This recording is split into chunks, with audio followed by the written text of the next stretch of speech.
I'm going to read again from 2 Chronicles, and this time from, did we give any indication in this of what I was doing? No, we just gave it a title. Okay. So 2 Chronicles and 26. 2 Chronicles 26.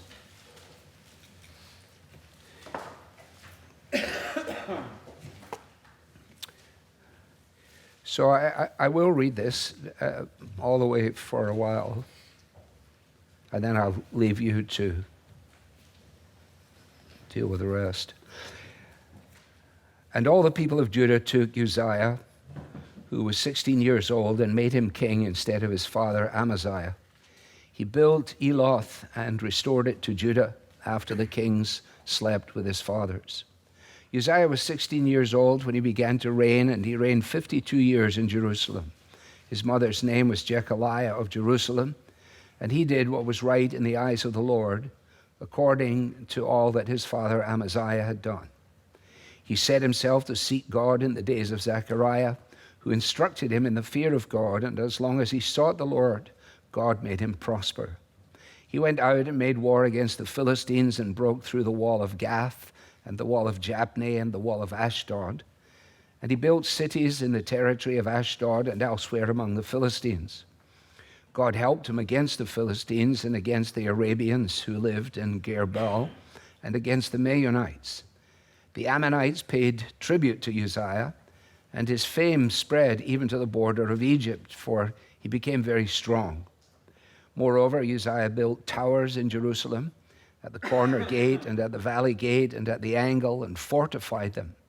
And he built towers in the wilderness and cut out many cisterns, for he had large herds, both in the Shephaliah and in the plain.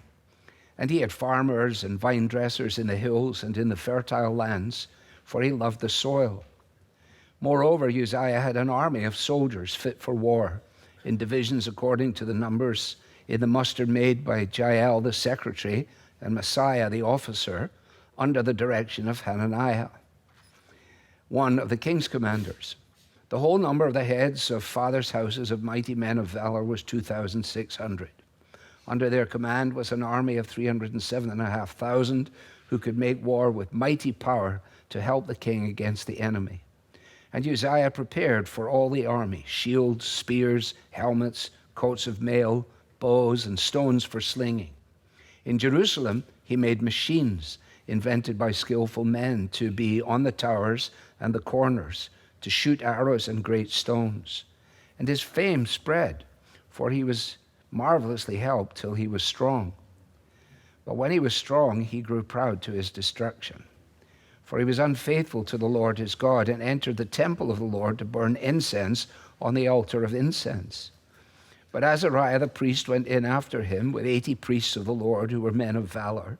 And they withstood King Uzziah and said to him, "It is not for you, Uzziah, to burn incense to the Lord, but for the priests, the sons of Aaron, who are consecrated to burn incense.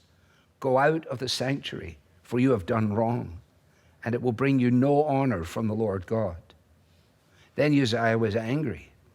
Now he had a censer in his hand to burn incense, and when he became angry with the priests, leprosy broke out on his forehead, in the presence of the priests in the house of the Lord by the altar of incense. And Azariah, the chief priest, and all the priests looked at him, and behold, he was leprous in his forehead. And they rushed him out quickly, and he himself hurried to go out, because the Lord had struck him. And King Uzziah was a leper to the day of his death, and being a leper lived in a separate house, for he was excluded from the house of the Lord. And Jotham his son was over the king's household, governing the people of the land. Now the rest of the acts of Uzziah, from first to last, Isaiah the prophet, the son of Amos, wrote. And Uzziah slept with his fathers, and they buried him with his fathers in the burial field that belonged to the kings. For they said, "He is a leper."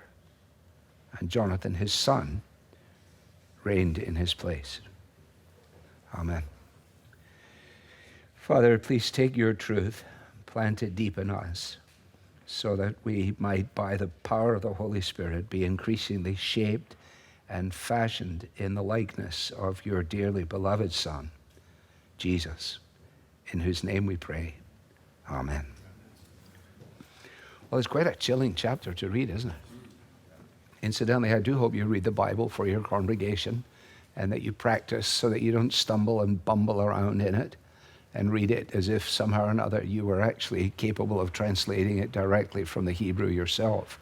The only person I've seen doing that, and he can do it, is Dale Ralph Davis, who will sometimes just read from the original Hebrew and provide his own translation while he's going.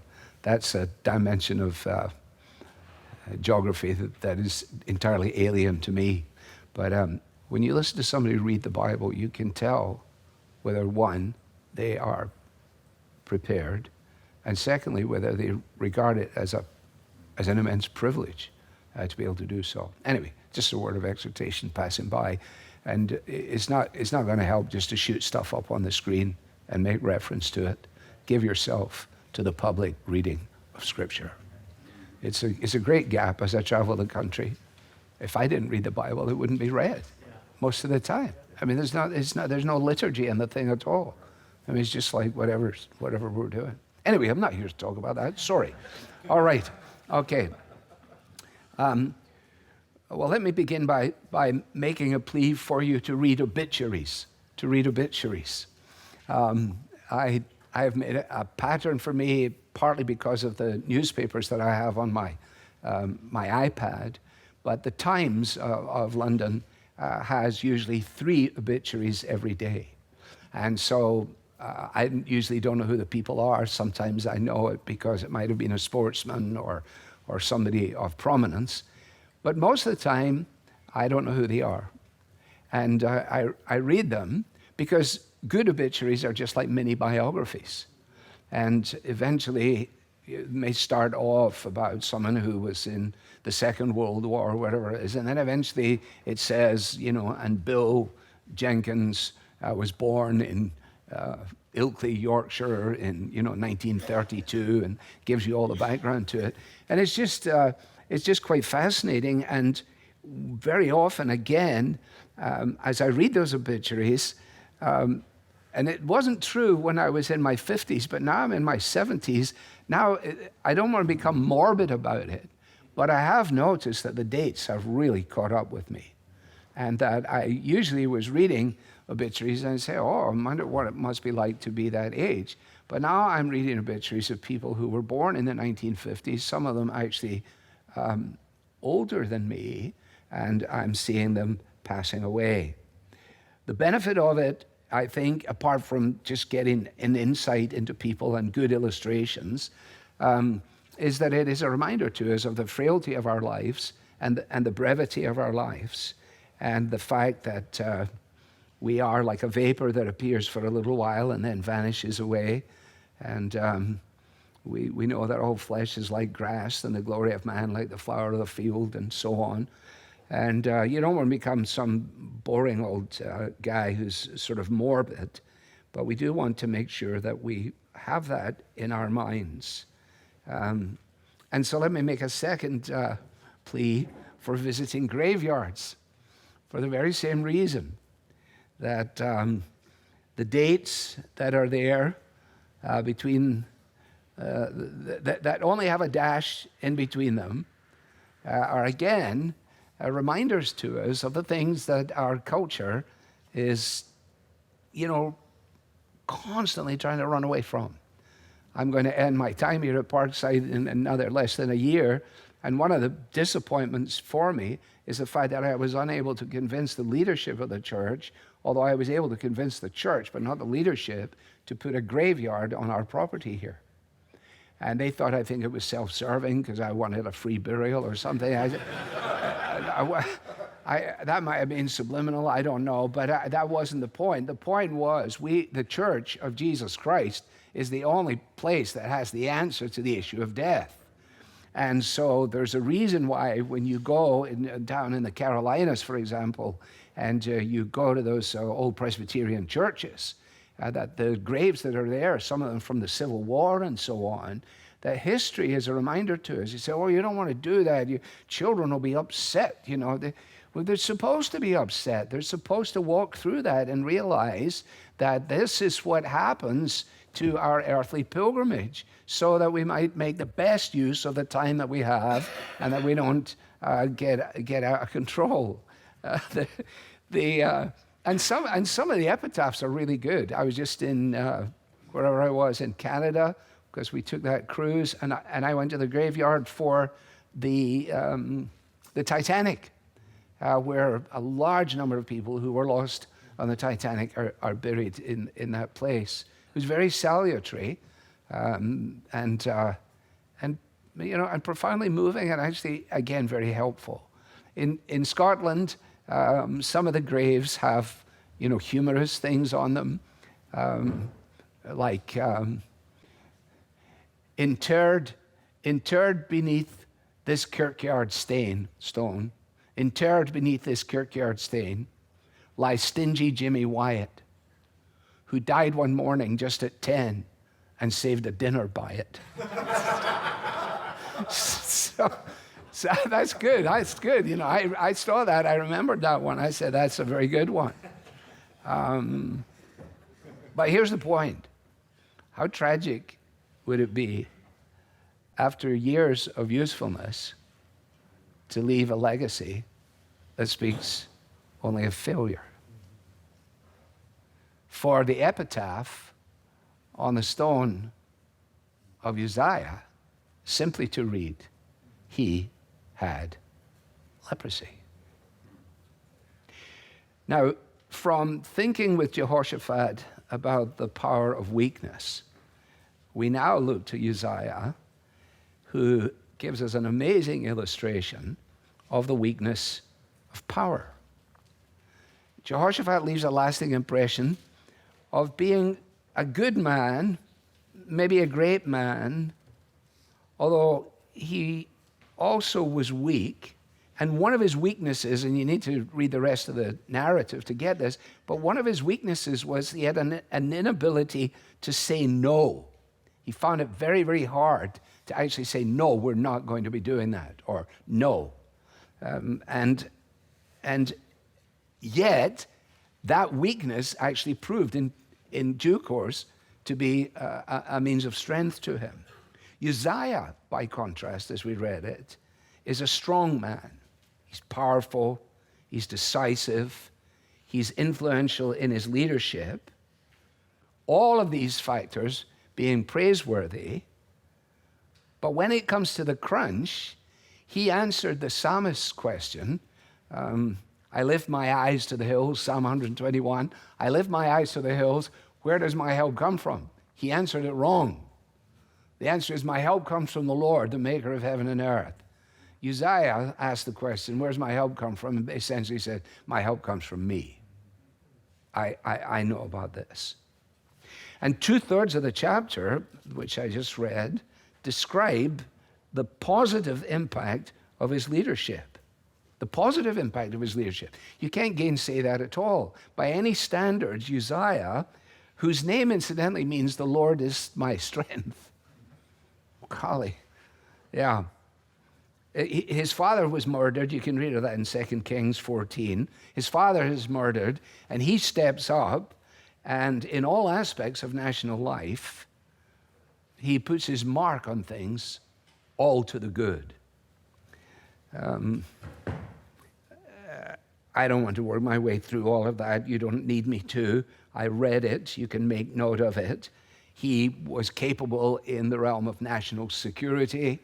There would be nobody just flooding over the borders under Uzziah's reign.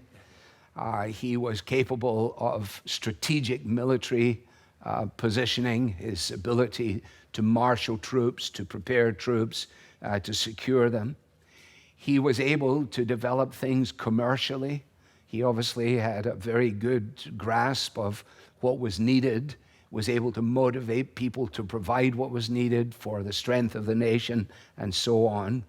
Agriculturally, he even says that he was able for all of these things. And in many ways, we would say of Uzziah that he had the Midas touch. I mean, just about anything he turned his hand to, he was able to do it. He's one of these really annoying people that you went to school with. who can run the 400 meters in a good time. They're always really good at math. They can do science, and so it goes on. You're like, oh, leave me, please. I don't want to be with you anymore at all. And I've got a lot of friends like that. I find most of my friends were like that. That's why I didn't have any friends at the end of the day. No matter what he turned his hand to, he was successful. That's the point. He was a whiz kid. He's off to a flying start. He's up for any challenge. He's able to see around the corners. I mean, he's the perfect guy for the elders sitting him down to say, what is your 5-year plan? I mean, Uzziah said, would you like it strategically? Would you like it? How would you like me to do it? Would you like me to give you it agriculturally or commercially or militarily? I put it down anyway. He was like, I can print it out for you as well. I can send it to you in an email. I've got it all under control. And I'm really very good at that as well. Now, the chronicler is very good here because given that, he gives us, if you like, the hidden factors that made him the leader that he actually was. Now, let me simply point them out without development. And just thinking in terms of the way in which we would teach a passage, the idea that the way to really get the passage is to be laboriously working your way inexorably from this to this to this, which will allow us to say, yeah, we understand that goes from there.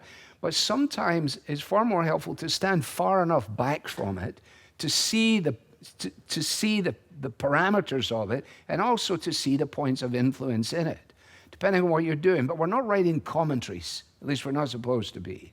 We're actually trying to unpack the scriptures as best we can.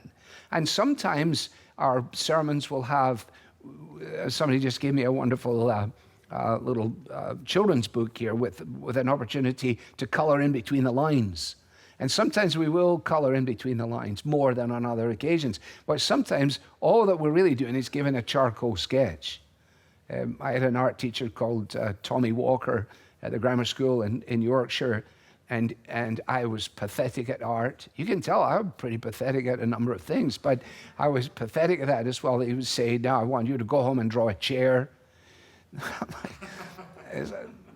I can see a chair. I can draw that chair. I can, and so I would do it. And he always gave marks out of 5. That was if you got 100%, you got 5 out of 5. That's how he graded it. And he used to give me my chair back with his. It would say like a quarter. He was unashamed, and frankly, I thought that was generous. But I used to say to him, Mr. Walker, can you not just get me started? And he goes, well, all right, lad, I'll get you started, but I'm not doing it for you. You got to do it yourself. Part of our thing is not just feeding our people, but teaching them how to cook for themselves, teaching them how to handle the Bible, teach them how to deal with the material in a way that they realize, I don't need to know everything about everything, but I am a sensible person. I can read the Bible. I can see the way this thing unfolds. And so if you like, what I'm doing here is charcoal. I'm not coloring it in. So what are the factors that made him? Just one or two. In verse 4, we're told that he did what was right in the eyes of the Lord. That the law of the Lord is perfect, it converts the soul, the testimony of the Lord is sure, and so on. He did what was right in the eyes of the Lord. And then the chronicler gives us, though, just a little hint at the end of that, when it says that he did what was right in the eyes of the Lord, according to all that his father Amaziah had done. That's the little sting in the tail. Because you go back and check on Amaziah and say, so he was actually modeling some of Amaziah's stuff, which was a combo. It's the Lord plus, or whatever it is, or the Lord minus. Nevertheless, That's what we're told. He did what was right in the eyes of the Lord with that little PS to it. He sought God, verse 5. He set himself to seek God. That is volitional. That is not an expression of the emotional stirrings in the heart of Uzziah. Whatever stirrings there were in his heart, he set himself to seek God. Paul, that I might know him and the power of his resurrection and the fellowship of his suffering. Those imperatives that run all the way through those things. He would be fine with that. He did what was right in the eyes of the Lord up to a point. He sought God. He set himself to seek him. And according to verse 5, he was under instruction. He set himself to seek God in the days of Zechariah, who instructed him in the fear of God. This is a reminder, isn't it, that we're all the beneficiaries of the influences that come into our lives. And Zechariah, I imagine they met, early in the morning for the equivalent of coffee.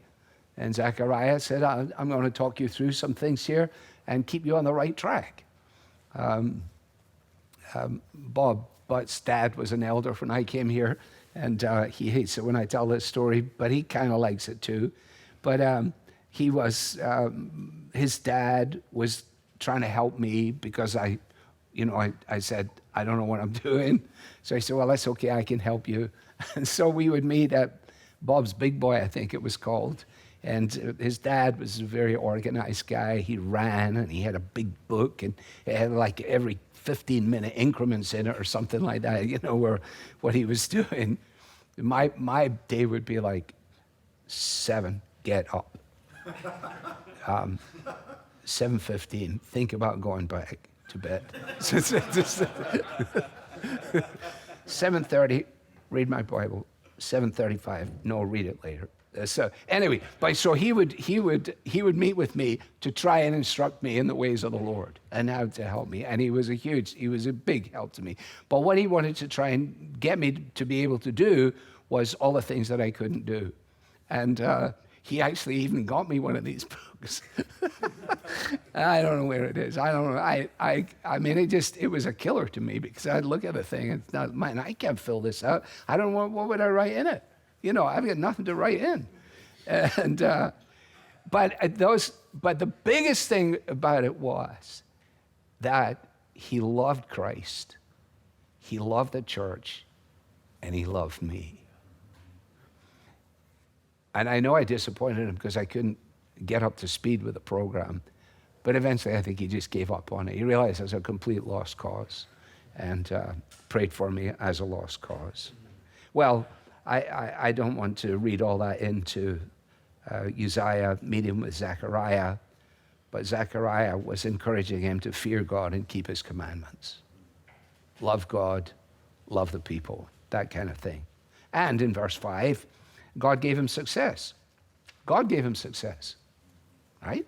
God is sovereign. He sets one up, he brings one down. He set him up. He gave him success. And as a result of his success, inevitably, his fame spread. His fame spread.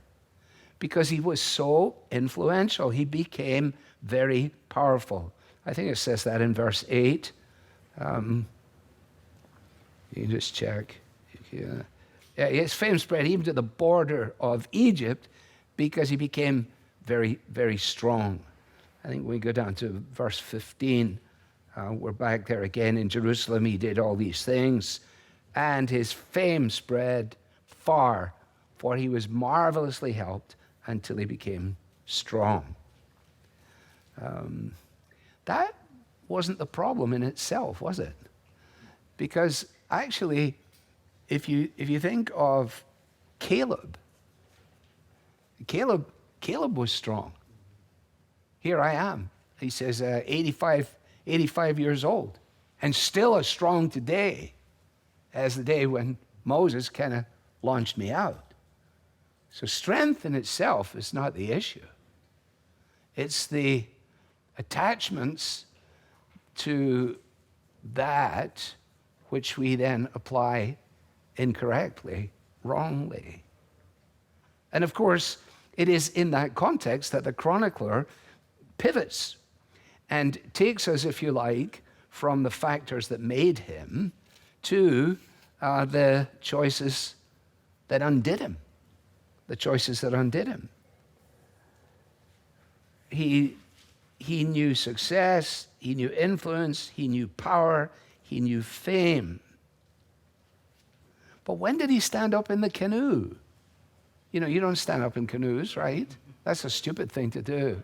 That's another of my old chestnut stories, but I used to play golf with a man who was the chairman of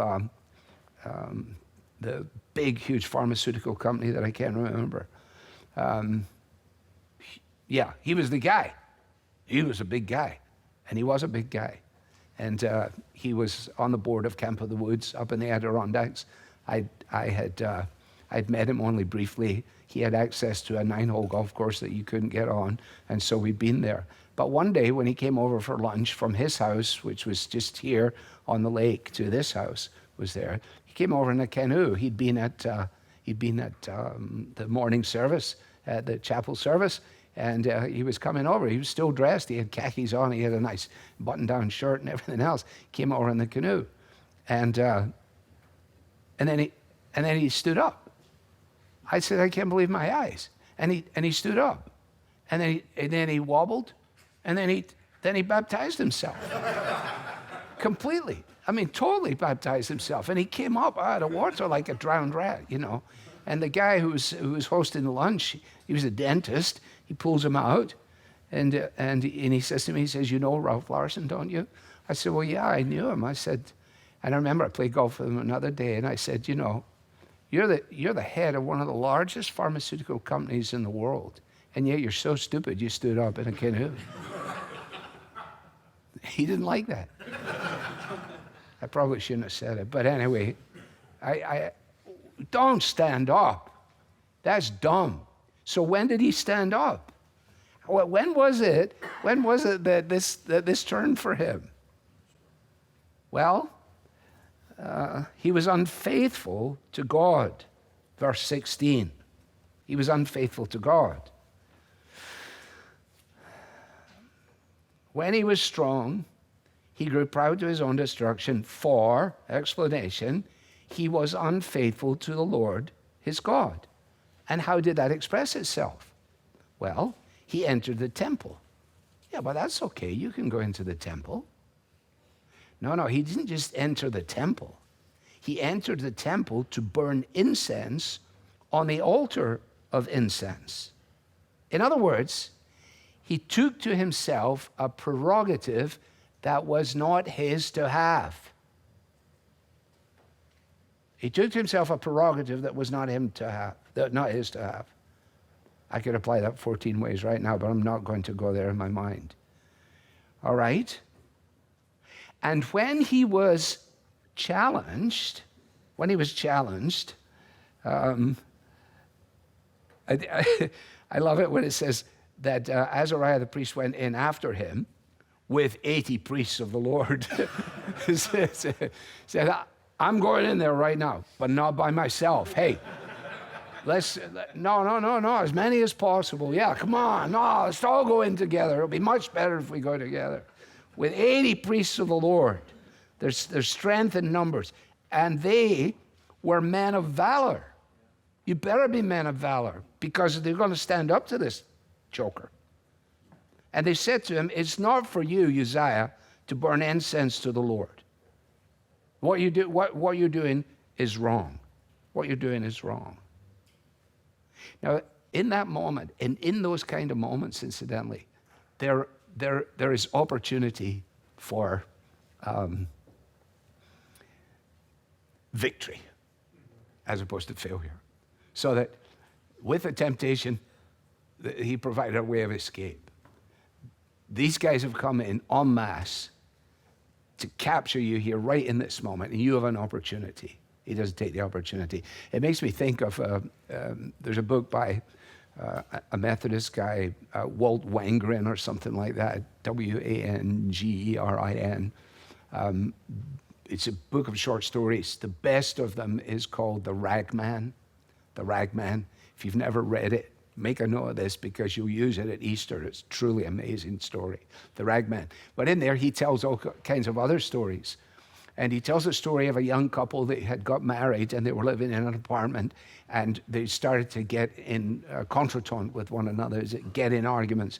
And he describes how the guy, when he got in an argument with his wife, he would just go out of the apartment and go, walk around the block for a few times and come back. And so they're having a discussion. He gets annoyed. It's pouring outside. He grabs his coat and he puts it on and he slams the door.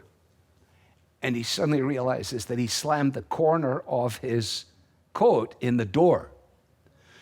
So he's got two options. One, that he just takes the coat off and leaves it hanging out and half in the door and goes out and gets wet, or he rings the doorbell. So he figures, I'm not getting wet. So he rings the doorbell. His wife opens the door, sees what has happened, and just starts to laugh uncontrollably. And he says, and in that moment, there was the opportunity for reconciliation. But like a fool, I grabbed my coat, slammed the door, and walked out into the night. And in that moment, like a fool would have said Uzziah, I had the opportunity, but I didn't take it, even when it came. What's going on with this guy? Well, he has an enlarged heart, He is suffering from spiritual congestive heart failure, whether he realizes it or not. This big blowout, if you like, in the temple is only taking place because of everything that is going on unseen. Unseen by the general populace, maybe even by his wife, but not unseen by God. And in this eruption, suddenly, what is revealed is his self-focused, pumped up heart. I take it that by this time, he's no longer going for the coffee meetings with Zechariah. Those were the days when he went and he realized, I need the counsel of Zechariah. I need to be held in check. I need to be accountable, whatever it might be. No, because now you see he's decided that the rules don't apply to him, that he can go where he wants, that he can do as he pleases. After all, do you know how famous I am, he might have said? Do you know how many likes I've got? Do you know how many followers I have on my Facebook page? I mean, we're not just talking nationally, he might have said. We're talking internationally. In the golf game of life, he's actually decided that he can take as many mulligans as he wants. That if he doesn't like the ball that he hit, he can put down a second ball and play that ball and record his score on the strength of the one that he likes, not on the one that he doesn't like. If you've ever played golf with anybody like that, never play golf with them again, because they're not actually playing golf. I think he would have been perfectly happy with singing to himself as he went along the road. To think I did all that. And may I say, not in a shy way, oh no, not Uzziah. I did it my way. For what is a man? What is he God? If not himself, it's not to do the things he really feels. And not the voice of one who yields. No, the record shows I took the blows. I did it my way. His success, it would seem, and his fame had blinded him to the generosity of God. And in seeking to take what wasn't his to take, even what he had was taken away. Think of the parable of the minas. in Luke chapter 19. So if Jehoshaphat's problem was that he couldn't say no to others, Uzziah's problem was that he couldn't say no to himself. That he rejected the notion of noblesse oblige. The arrogance of Napoleon. I am not an ordinary man. And the laws of morals and of wisdom were never made for me. What a statement. What a statement. I am not an ordinary man. Yeah, you don't realize how ordinary you are, Napoleon. It's not only John Brown's body that lies a mouldering in the grave.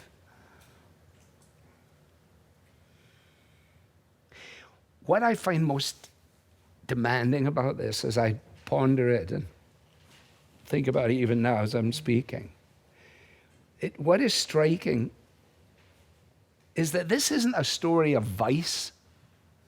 This isn't a story of villainy.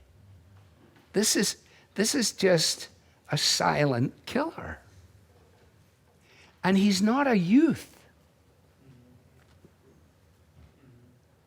He's not a youth. It's bravado, but it's not naive presumption. I mean, by this stage in life, you know what you know and you know what you don't know. And if you're not going to be honest about those things, I don't know how you really function. But what is fascinating is if you take Caleb, for example, 85 strong and going for it. This fellow, we don't know what age he is, strong and collapsing. I mean, that story is repeated again and again and again. Nebuchadnezzar, isn't this the great that I built? Nobody's ever seen gardens like this. This is the biggest crowd we've ever had. This is the most expansive influence. There's never been an issue like this in the entire history of America. There is nobody who's been able to do this. It was just da, da, da, da, da. Dear God, help us and save us. That's the problem. The big test for Daniel was not at the beginning when he got a new name and a new education and rose to prominence. No, they're going to put him in there as an old man. We're going to find out whether as an old man, the things that underpinned him as a young man are still there. And they're enough to keep him. In the years now that I've had the privilege of being here, and what a privilege I've enjoyed. I mean being here in America.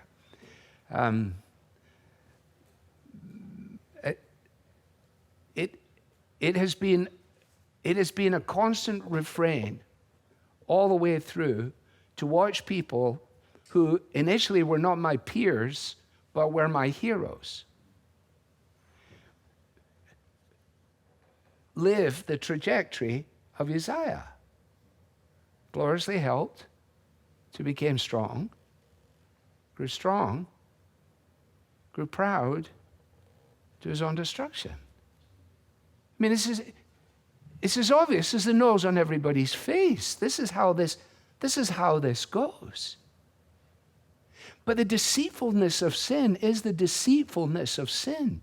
And when I can deceive myself, if you're trying to deceive me, I'm going to push back against you because I know you're trying to figure something out. So I can resist that because it's coming from outside of me. But self-deception, there's no reason to resist it. No, you just go with it. No, I'm okay. No, I didn't mean that. No, I wasn't there. No, I never said that. No this, no that, the next thing. That's the issue. And in each instance, I don't care whether it was sex, drugs, rock and roll, whatever you want. I don't care what it is. The issue is the same issue. It's pride. It's pride. I mean, the pastor who becomes Brave Sir Brian Botany, that's pride. And none of us are immune. None of us are immune. And the idea, I used to think, if you could get, if you can make it to a certain age, then you'll be like an old guy and then it'll be fine. Then you'll never notice girls' legs anymore. Are you kidding me? That hasn't happened. I'm going to be 73 years old. If only I could get to that stage, then it would be fine. No, it's not fine. Why?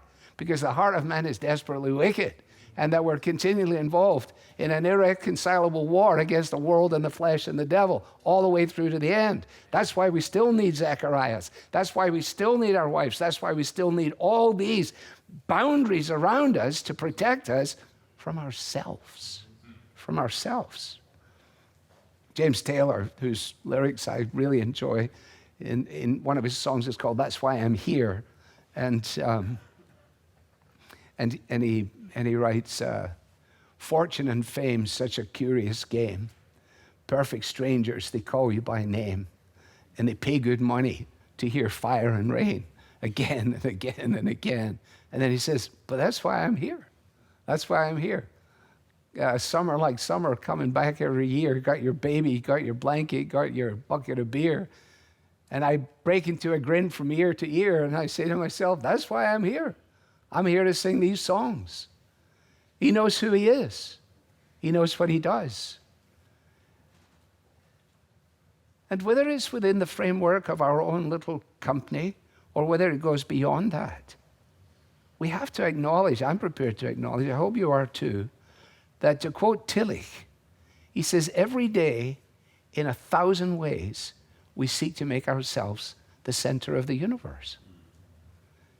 And when we think about it, we're not the center of the universe. We're not even the center of our own universe.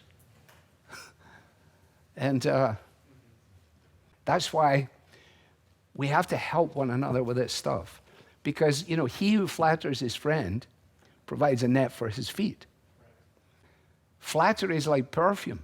You can sniff it, but you shouldn't swallow it. My approach because people say nice things, especially in America. Scotland doesn't happen that much. They don't do much nice things. So it's good for me to go back regularly because they're like, so who do you think you are? But I discount all the highs and all the way down lows, like I was trying to teach from John a few months ago, and I was dealing with a section where Jesus says, greater works than these will you do, to his disciples. And I tried to work my way through it, and I got a text from an older man, older than me, but who came to us out of a Pentecostal background. And obviously, he didn't think that my exegesis of that particular passage was really anywhere close to the truth. But he didn't go into it. He just sent me a text that said, that is the worst sermon I've ever heard in my life. I said, okay, that's clarity right there. There's no reason to beat around the bush, that's good.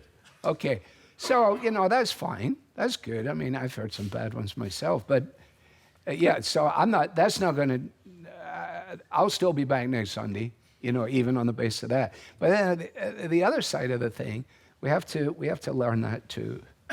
And one of the reasons God gives us children is to help us with that.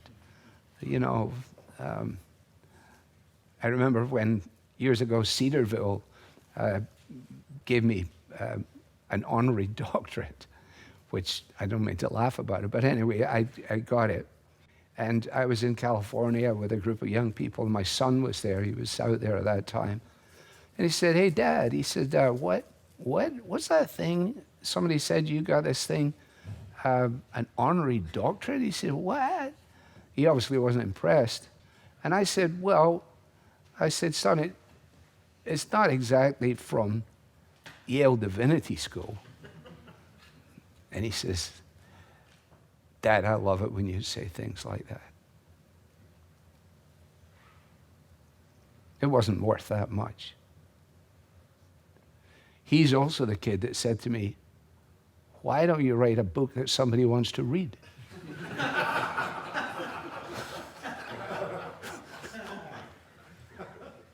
he's also the kid who, when I was driving through Solon, commenting on everybody's driving except my own, and explaining, move it over, move it up, oh, with the light, come on. And I guess I'd gone through a few traffic lights. Then the silence, a voice from the back said, and that's another kind word from your pastor. The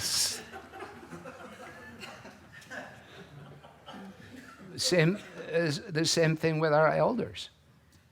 You know, I've told some people this in the past. I'm not proud of this, but I in an elders meeting, I highlighted the position that one guy had taken, and you know, I actually told him, you know, you change your mind from meeting to meeting, and I don't understand why, but I figured it out. It's because you talk to your wife. And I said, here's the deal. Why don't you just send your wife to the meeting? Yeah, it went like that. It went like electricity right through the room, like that. And then people cough a little bit and everything. Say, well, moving on to... But the next morning, I got a telephone call from one of the guys in the room, one of the elders, and he said, hey, what you did was wrong. You could have said that to that guy, and probably then you shouldn't have done it, but you could have done it on his own. But you don't do that in front of a group of people. And it was a moment for me. It was like, you've got no business doing that here in the temple moment. He's tempted to say, hey, listen, you're a business guy. You don't really know much about what pastoral, you know. But in the mercy of God, I didn't say any of that. And I said, what do you want me to do? He said, I want you to phone the guy up and apologize to him, and then I want you to phone me back and tell me when you've done it. So I did. It was painful all around. But we need that, don't we? Because at the end of the day, I mean, when you think about the beginning of that chapter, and then you think about, this is an anachronism, but you imagine people doing like, people like in Beverly Hills, you know, where you can go around and see where all the people lived. You know, this is Mr. So-and-so lived over there. So we got all these guys on donkeys and all going around. And someone says, and that was, that big place up there on the hill, that's where Uzziah lived. Oh, that's where he lived? Well, where did he die? Well, he actually died down there. There's a shack down at the bottom in the corner. He died there. He had leprosy. That was the end of his story. Afflicted, isolated, marginalized, buried, remembered. He had leprosy.